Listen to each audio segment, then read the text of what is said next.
আসুন দাদা আসুন।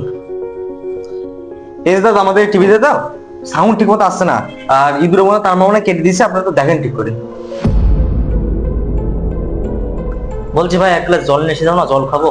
আরে দাদা আমি আপনাকে এই ঘরে একা রেখে যেতে পারবো না। আমার মা বলে যে অপরিচিত কোনো মানুষ আসলে তাকে যাতে ঘরে একা একা ছেড়ে না দিই। আর আপনি তো জানেন যে চারিদিকে কিভাবে চুরি হচ্ছে, আর আপনিও যদি চুরি করে নেন। দেখো ভাই, সব অপরিচিত মানুষ চোর হয় না।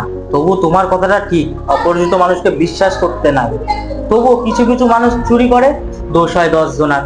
তুমি আমাকে এইটুকু বিশ্বাস করি, তুমি আমাকে জলটা এনে দিতে পারো। ঠিক আছে দাদা, আপনাকে দেখে আমার ভালো মানুষ বলে মনে হচ্ছে, আমি এক্ষুনি নিয়ে আসছি জলটা।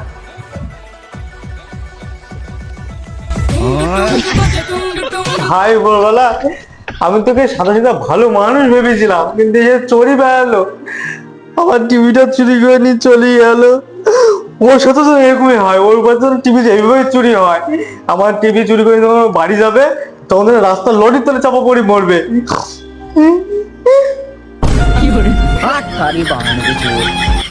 এরা দাদা জল। तेरी माँ का भोसड़ा फट जाएगा। अभी पुलिस में जा रही है।